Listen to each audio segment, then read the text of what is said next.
what we're talking about today is obviously Woehammer. We're talking about best in bracket. So who the best list? They got no wins, 1 win, 2 wins, 3 win, and then the top three.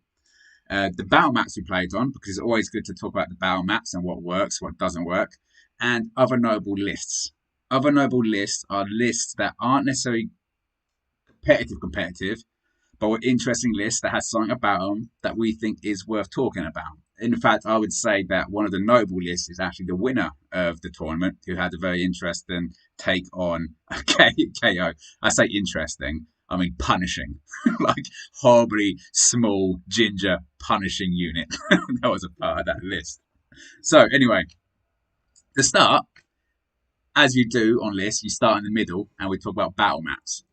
So we had 5 maps that we played over 2 days, because that's just what RTT is. If you're here, you probably know that. Limited resources, Fountains and Frost, and Power Flux were on day 1. And then Every Step is Forward and Geomatic Pulse, which is, I think, becoming the most commonly picked battle map. Like every tournament I've been in has had Geomantic Pulse. I agree at that. It's a great list. Actually, a good place to start would be to tell us the lists you brought, so we can understand a little bit more. So, Bean, do you want to tell us about the list you took? We'll go into a little bit more depth later. But do you want to give us a quick overview? Oh, my list, my slaves list. Your my slaves list, the one that everyone loves. The one that is super popular. Everybody's really loves, super fun to play against. Yeah, I played Slave Darkness, Knights of the Empty Throne, 12 Varangard, Be'lakor, 2 Sorcerer Lords, some Corvus Cabal, and a unit of Fiends. Yeah. The list is the list that when you see your opponent is playing Slaves of Darkness and you click that clipboard, you pray not to see. You pray that it's not Varangard. Yeah.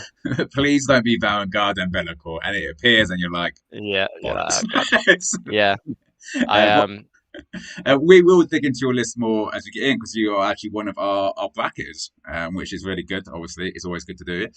In fact, you're also, for the Rusty Nukes group we have, although your team is the Slobby Hobgrots. The Soggy Hobgrots. Right, the Soggy. Representing the Soggy Hobgrots. You are our actual first tournament winner. You won the Savage Hammer 1-dayer. I came second. You came second. Yeah, I really hyped you up. Got my little award here. Got my little hammer. Cool trophy. Second place. Second. Yeah. Yeah, I'm the worst hype man on the planet. It's not bad. Yeah. Hello, Ben, Peter. Heard you've been nominated for a Nobel Prize. Is that? Tell us about your Nighthorn. Oh, that was confusing. I thought you were referring to Bean as Ben. Right, my Nighthorn. I wouldn't insult either of you that way. I took 2 blobs of 20 Reapers, buffed up with the usual heroes, a Black Coach for some janky stuff, and I tried the Dreadblade Harrow for the first time. First time in the tournament scene, so he was doubling command points, command abilities once per battle round.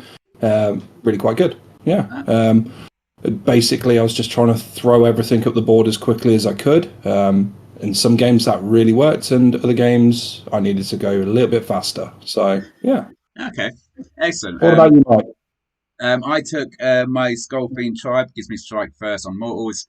It's my first time running Skull Reapers. The idea of that list is mobile activations. Strike first, pick a bloodthirster, pick something else. So this was my first one out of that. So we've all actually taken quite fast armies. So when we're talking about these maps, there we go. Like, these are all quite fast armies. So limited resources. Who wants to give me an opinion on that first? I mean, I love this battle plan, so I can talk about it. And everyone else that I've spoken to hates it, but I absolutely love it. All right. Let's hear the I don't know, unpopular Bean opinion. analysis. The Bean analysis. Right. So limited resources is the one where there's 6 points. It's on. You got it on the stream. So there's 6 points, and once you've held it for 2 consecutive turns, you can't hold that point anymore. You can still contest it, which means if somebody wants it, they have to come and take it from you, but you can't score points for it anymore. And I think it's really dynamic in the way that it works. It really makes you think about what points you are taking at what points in time, because there are worlds where you're getting to turn 4 and 5 and there's no points turned on anymore. So you have to be really critical with how you do the points. And my army doesn't like to clump too much. It likes to kind of spread and move across the board quite well. So it's a good map because there's a lot of points. When there's points with when there's maps with little points, or only like 1, 2, 3, and they're not very spread out, people can just castle up and just sit there and wait for me. And I'm not good into those maps. So I really like spread out maps where I get to choose where I go and I can bait people around the map with me. So yeah, I really do like it. I think it's really dynamic. I think it has a lot of interesting play, but I can understand why people hate it. So, what about yourself, Ben? Thoughts on limited resources? I'm a big fan of the map myself as well. I knew what I was fighting, obviously, because it's the first pairing. So I thought, right, okay, I will try and dummy one way, but my opponent didn't buy it and slapped Gotrek right in the middle. So. Yeah, I mean, I did all the janky stuff of move stuff to one side. Maybe I'll take the baits and then I'll lift those units and put them in the underworld and go, ha! But no, just let Gotrek in the middle. So it was a bit like I had to rethink things a little bit. Yeah, I really like this map. Some people just say don't deploy on the points, but with my fast moving, I deploy on the points and then push up and choke afterwards. And it's worked before in the past based on that, but with the anchor, which was the little midget, it proved quite difficult in the end. So and a couple of things which are set up quite nicely, ready to move on to the next bit, but failed 2-3 inch charges. So yeah, I was like, 10. But I love the map. Don't get me wrong. I had a bad experience, but I still think it's great. What about you? Yeah, no, I completely agree. I think it's a difficult one. It's definitely a map one in your tournament. Like, you don't put this at the end of the day because people aren't going to remember things.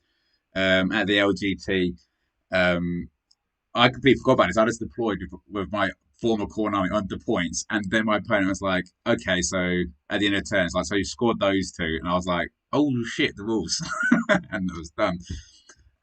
As someone who's run corner and scaved on this, trying to loop around it and capture those objectives, trying to put pressure on. There's a lot of good play in this map, and a lot of different ways of approaching it. This time I played Peter's KO, who had a very interesting approach to this map.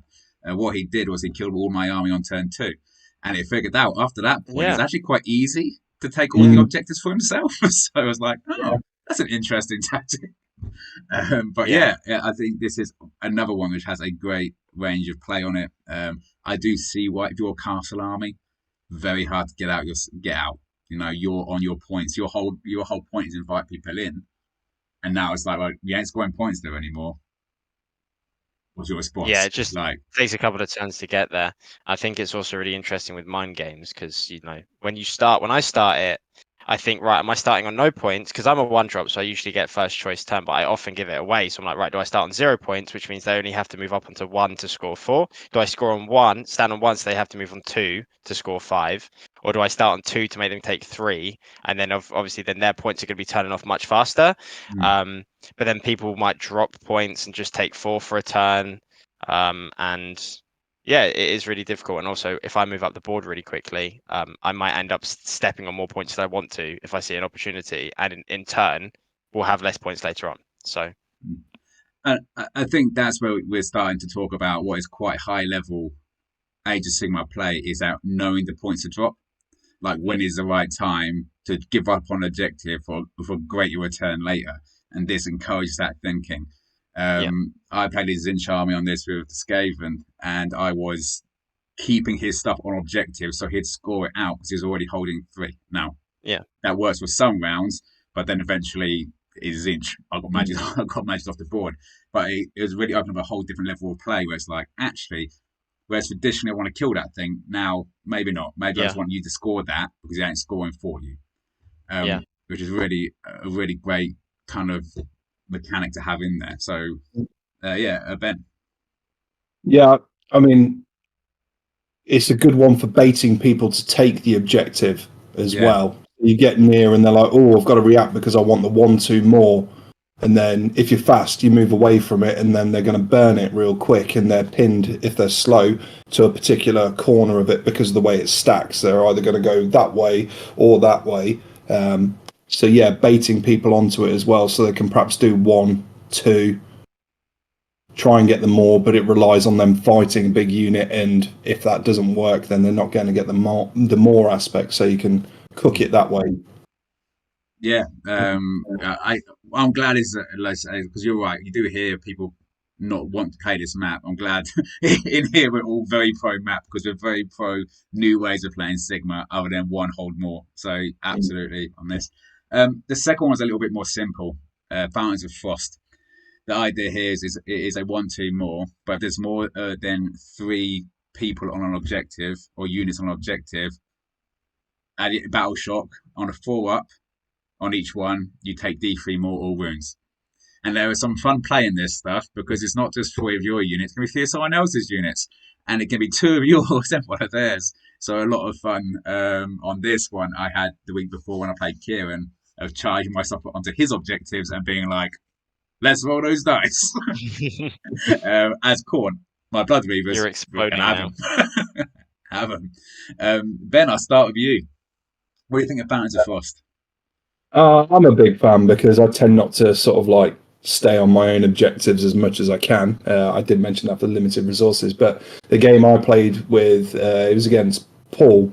Fantastic. It was a list which I really, really dreaded shooting, obviously, with Nighthaunt.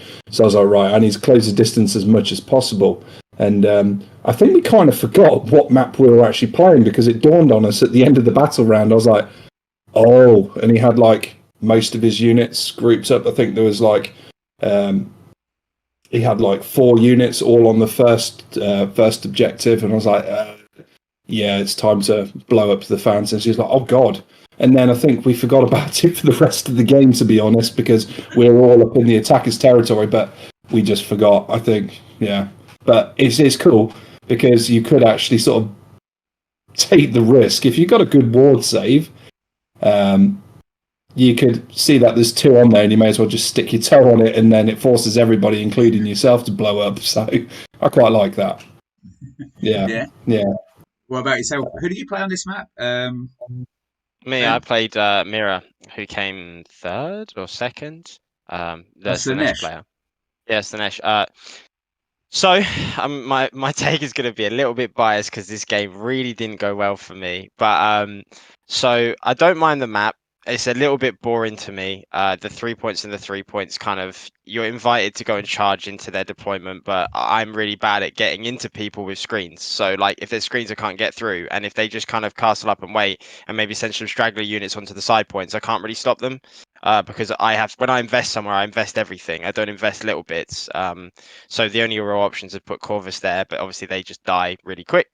So, but this plan was when I miscast 3 times in a hero phase, and then I also had 3 units on the point, which then killed one of my other Sorcerer Lords. So Sorcerer Lord 1 miscast dies, Sorcerer Lord 2 miscast nearly dies, then blows up to the point, and that was I couldn't control that part. And then Sorcerer Lord, well not Sorcerer Lord, Be'lakor, primal miscasts and takes 6 mortal wounds, and he has 2 wounds left after this, and then he gets shot off the board. So this was a bit of an annoying game. The plan though, I think it's fine. I have no real strong opinions of it. It's mid. It's kind of mid to me. I'm not too big, and again, I have little squishy Sorcerer Lord heroes who will just explode, so I have to be really careful with it. So I'm impartial. I don't mind it. I wasn't against it being on there, but I'm not too fussed about it.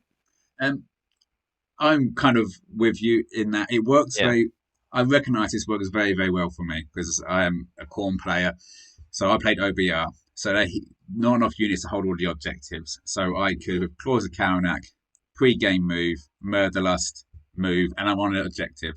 So in round 1 I could hold 1, 2 and more because I took 1 off and just keeping outside a 9, stuff like that. After that point, it just became a game of bait of me sitting back and trying to have my opponent come forward to me. I did forget how quick OBR can be on their day if they want it. But he didn't roll a charge that would he didn't make a move that would have cost me. But whereas I think limited resources forces you to engage with your opponent, this one for an army, like I can sit back and it's like I'm going to just keep scoring more and more points Yeah. because unless you want to come fight my screens and then fight bloodthirsters, um, you're not going to do. Most people aren't going to want Yeah. to do that, particularly Scarbrands around. So I I think think yes, okay. sorry, I was just going to jump on and say, like, I think that's a really good point because Jack, one of our friends, played Baz's Iron Blasters list, and Jack can't be seen out of 12. So Baz had no choice unless they wanted to just go, I score 4, you score 4, I score 4, you score 4, and just repeat like that. He had to move up the board. And Jack was like, and obviously, depending on your battle tactics, you can comfortably sit on 3 points and score hold 1, hold 2, not more, and get a tactic for like 3 turns. And Yeah. that is an option if your army invites people to come to you. So yeah, it's a weird one. It is, and I think it's why it's mid. Is like if you've got a mobile or a sneaky army, which is high movement, this is great. Like I love this map. I would put my army against probably most others because I can grab that early point, and then yeah, most of Khorne is about killing stuff, but I can pick those battles, and you don't want to let a Khorne opponent pick when those fights happen, and this one lets them do that. If I had my Skaven here, what am I doing? Throwing Yeah. 80 clan rats into the middle and being like, maybe I'll hold something, maybe I won't. Yeah. So yeah, it's kind of a more difficult one. But yeah, mid tier, some good plays on it. Yeah. I do like that it blows up if there's more than 3 on there because during deployment you see people put their army out and then go, oh, I need to Yeah, change my this entire around. army's It's about like, to yeah, blow up. Yeah. yeah, go for it. So Yeah. yeah, that is kind of like the issue with Fountains of Frost. I think we're going to keep seeing it because one thing it is good for is after limited resources, where you have to do a lot of thinking. This Yeah. one is maybe a little like a lemon sorbet, just cleanses the palate. It's a Yeah, a nice little easy bit. Yeah. one, and then we go into Power Flux. Before we go into Power Flux, any final thoughts? Either of you for Fountains of Frost? No, I'm good. I think it's one of these ones which you don't see on many sort of tournament lists. So it was quite nice to sort of play something out the ones which we keep seeing thrown up. So it was good to try, but nothing more. Nothing. Yeah. Yeah.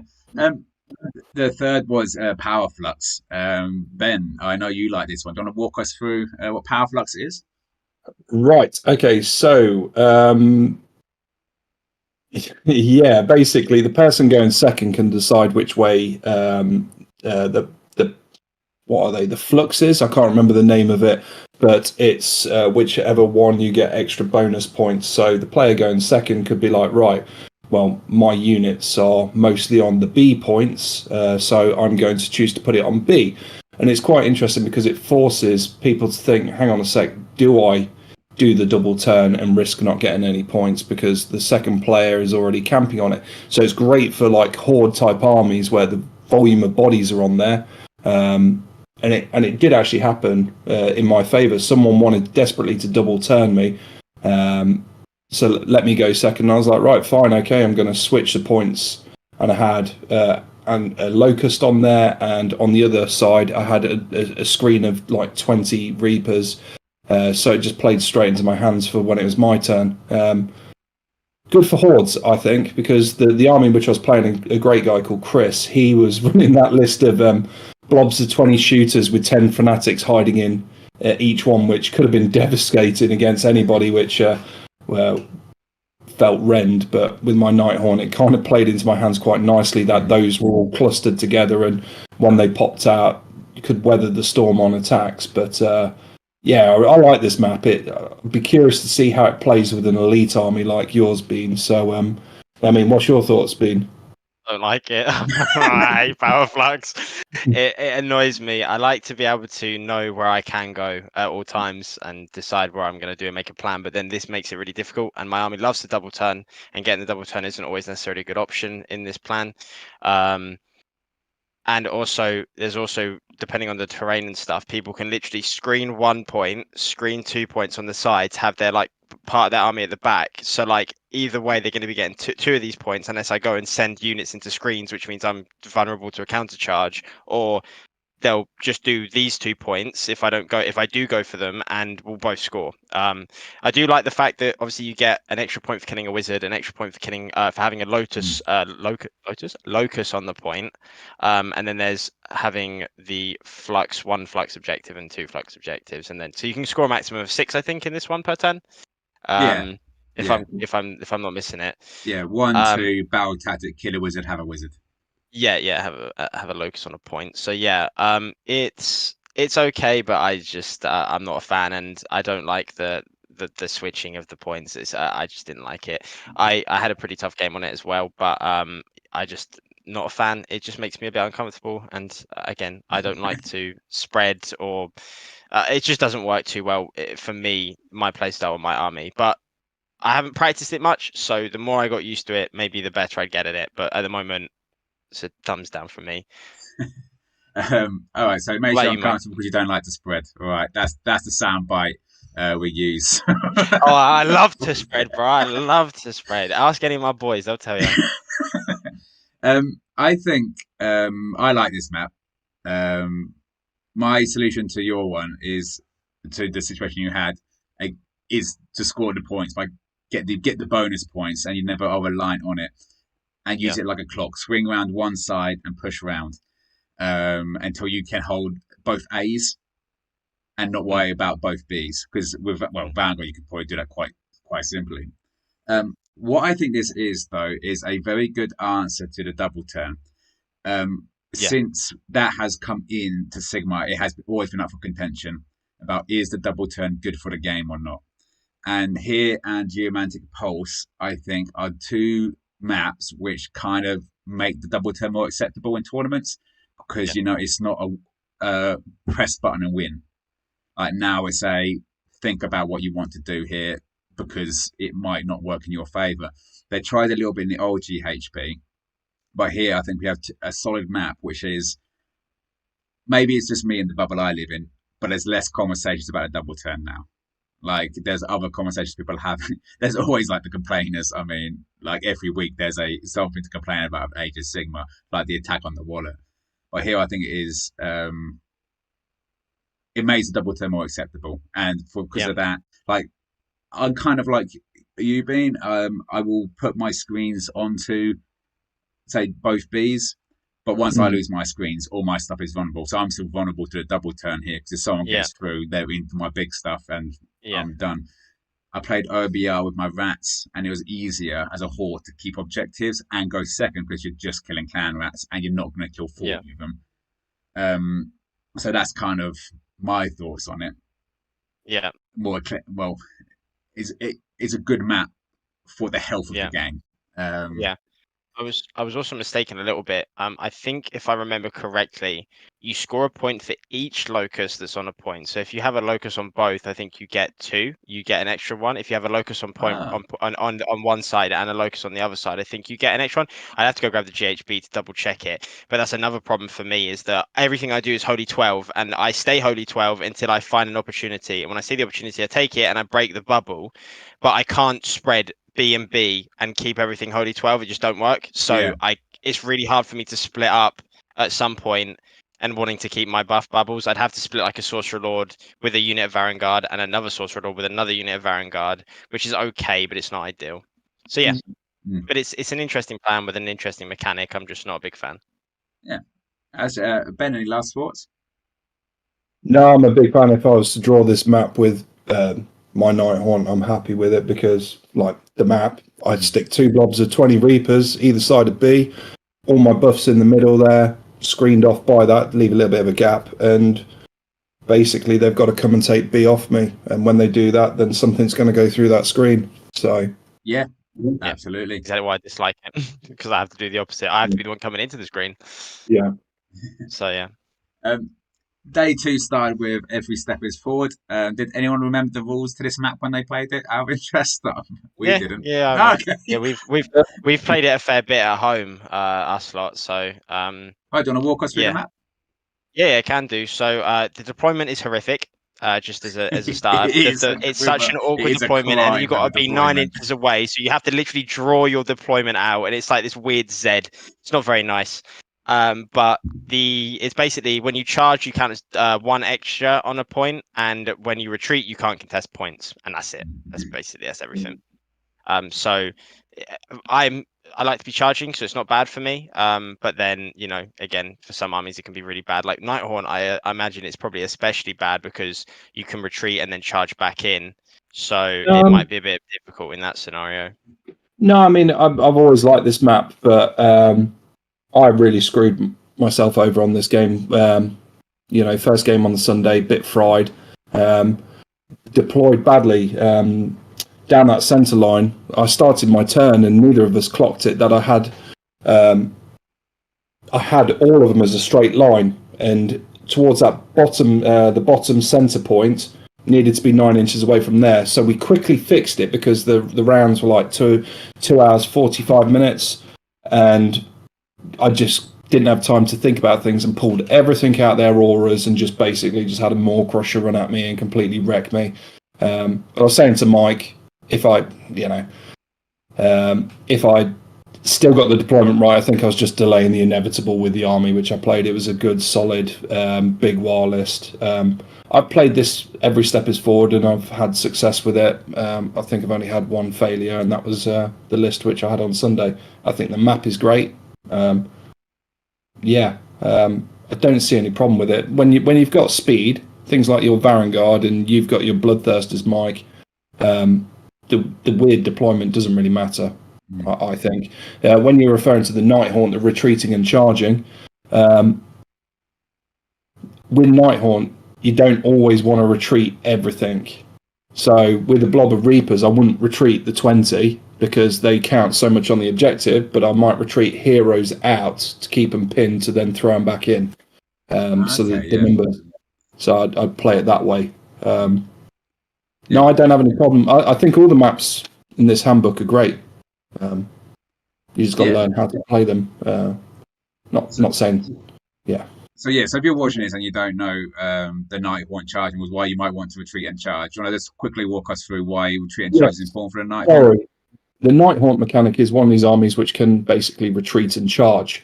And when you charge an enemy, on the dice roll of the charge, on a 4 to 7, they have an effect applied to the charged unit. So 4 to 7 is -1 to hit, 8 to 9 is -1 to the save, and 10 plus is a strike last. So you can actually stack these as well. So if you get 2 -1 to their save rolls, it negates their all-out defense. So you can actually pepper a unit quite a lot. And I think, Mike, you saw at one point where I was going for that battle tactic of getting all 3 of those wave of terror charges. So I managed to, on one unit, put all 3 of those waves in there, but just by throwing loads of heroes in. So that's kind of the approach I would take with this, is leave the big blob, throw loads of heroes in at key times. The Nighthaunt aren't a hammer. They can be an anvil, but I look at them more as like a scalpel. So when you are doing those heroes being charged in, it's because you can take whatever you're charging, if that makes sense. Yeah. I once saw a very sad Kragnos player sat at a table as Ben was retreating and charged his whole Nighthaunt army into it and was giving something like -4 to save and all this nonsense. And he was just not happy that Craggy was dying. I like this map. I played Bone Splitters on here, which is, how many models do you need in an army, man? It's like 190 wounds of pigs. One of the not interesting, is I didn't think about it beforehand. One of the tactics, intimidate invaders, you can do quite easily by just moving 2 units to one of the corner, because there's 2 corners there. I've done that with Claws of Kalnak and Reavers. Because I found, I'm not sure what your experiences are in this one, in each of the corner objectives are quite deep. So what I did was I put my Reavers, Claws of Kalnak, and 1 Bloodthirster over there. So he sent most of his army up there, and to get quite a deep objective. But then I could bum rush out of there my Bloodthirster. So I had 3 on one side and just a bunch of trash. So basically force an overcommitment on quite a deep objective, which I thought was only half my plan. I wanted to bait something. So what means the objective is quite interesting, or add a little bit counter to our game, because then he couldn't get back because he'd still fight. Well, it's Khorne. he's killed stuff, he's ready to turn a fight, and then some one Reaper walks into combat like an idiot, like, here we come, we're the last, and you're locked up there forever. So maybe that's a little bit more subjective into what's good for Khorne. Ben, yeah. Exactly what you were just saying, actually. I was thinking about one of the battle tactics, which are dead easy to score early on. You said intimidate the invaders, but if you put your blob Surround, I'm down in the thinking bottom, of. yeah, Yeah, that's sorry. what I was thinking. I was like, boom, you're there. Yeah, so it's very easy to kind of get that nice and early, and without, you can still keep your screens up. Now, obviously, there's other maps that I'm sure that's possible. Just this dumbass only thought about for this one. So is this a Bean? We put your hand up? Yeah. I don't mind the map, but it gets minus 10 million points for the way the deployment is. I absolutely despise it, and I just hate setting up for it. Just like I just spend like literally 10 minutes drawing with dice because I don't have like rulers to properly do it. I just draw with dice, like where I can actually deploy because it's so much less than you think, and it's so boxed in. And then you put terrain on top of it, and it's like there's like these tiny little avenues that I can fit in, and like I have 12 Varangard, so their models don't fit along those tiny little lines. So it's like I'm really restricted on where I can deploy, and I hate it. So the plan itself and the rules are fine, the objectives are fine. The deployment can fuck off. I don't like it. So Yeah. If anyone's wondering, Games Workshop did personally design these maps to annoy Bean as much as possible. yeah. Everyone's Peter kind of put a like, word what in. really Peter put a gets at word him? in. Yeah. This one I don't think you will mind too much. Is the last one we talk about is Geomantic Pulse. Yeah. I think I started with you being last time. So Ben, do you want to walk us through Geomantic Pulse? Yeah, I always like this. It's a good one to finish a tournament. The player going second gets to determine where the pulse is. So, yeah, I think everyone knows the trick now with how to handle this map, and that's basically just go in the middle and wait for the pulse to drop and then throw something left and right. If you hold the two middle ones, eventually the pulse is going to come over to you. So, yeah, sometimes it's worthwhile letting them take the pulse and waiting for it to come to you if you screen it properly, because you get all the adjacent points if you dig deep in it. I like it. I've won a good few games on this. I lost when I played on against Baz because I just could not. Yeah, I could not hit the battle tactics basically by the end of it all. But yeah, get in the middle and then work it out from there, I think, is the how to handle that. So I think everyone's wised up to it. So it's like, let's meet in the middle, have a fight, and then figure out where it's going. Yeah. What's your thoughts, Mike? I I'm a big fan of this. I think again it adds something to the double turn where you get to pick the angle. I do think you're right, and I think everything about you said there is that people have wised up to how to play this map, which is hold the center. Um, I played my last game on this. I did lose unfortunately, but with my army, it's quite to just kind of touch an objective to force an overcommitment because that pulse is you can get 7 points around and make people choose between come onto your objective and get into damage range because you need those points or hold stuff back. When I played I played Skaven on this a couple of times, and each time I found that you can have a lot of fun by just throwing a lot of bodies onto a point and just taking off people, and they have to not only wade through a bunch of clan rats, the pulse will leave and move on, so they have to do it quickly. And if you've got a lot of bodies there, you can really close down like the maps quite quickly, and a lot of horde players will probably benefit from that kind of thing. Bean, thoughts? Yeah, best book, love it. Best plan in the book, 100%. It's clean. It's really dynamic, really interesting. There's a lot of play that you can do on it. And for me, I have Corvus Cabal, so it's a literal free plan for me. Like I'll take first, for example, or I'll give them first. It don't really matter, and I'll just drop Corvus on the side points. So it's like, right, turn whichever one you want on. I'm already there, and then if they then go and kill stuff, their Corvus, I'll just then send a unit of Vanguard over. It's pretty chill. At this tournament, though, I didn't actually get to play the pulse properly because I landed an 18-inch charge and one shot Nagash, and the guy surrendered. So I'll talk more about that later. But yeah, I didn't actually get to play it at the tournament, really. But it is my favorite plan in the book, and it's the one I probably enjoy the most. And I don't think I've lost on it yet. if I'm remembering correctly from tournaments, because it's been in every tournament I've played at, but it's also one I always play at home a lot, and I don't think I've lost on it yet. Not to suck my own dick a bit too much, but I don't think I've lost on it yet. So I do like this plan a lot. PG-14. Yeah. Yeah, yeah, There was something which I noticed with some of the maps and the way the terrain was set up. Not when I was playing this map, but I was having thoughts back to, I think it was my second game. I was on a table and there was this massive centerpiece right in the middle there, which could make that map actually really quite interesting. Like it was like that sort of big, because that's in the way of if you're trying to move down the pulse, that you've then got to move around it. So I think terrain could be quite an interesting one to mix that up to break the whole let's just fight in the middle kind of approach. Yeah. There's an interesting thing that I didn't actually know, just to talk about before we move on to the list, is did you know that if someone puts a model on 2 points, they have to choose which one they hold? Yeah. Mm-hmm.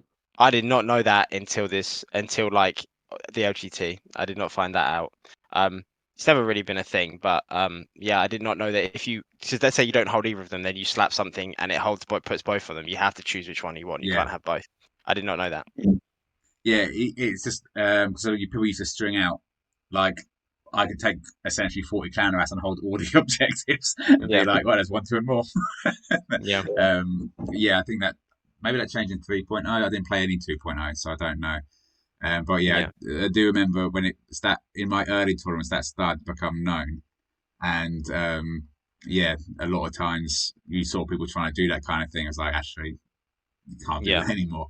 But yeah, I think for probably both of us, being this is kind of map where bait someone into taking an objective because it brings them into range of all your heavy hitters is a great way of playing it, because that is a lot of points that's walking down that board. There's 7-point rounds. If you make a bad choice in rounds 2 and 3, you could be done because you're now 8 points. You're 7 points behind, but the next couple of rounds are only worth 5.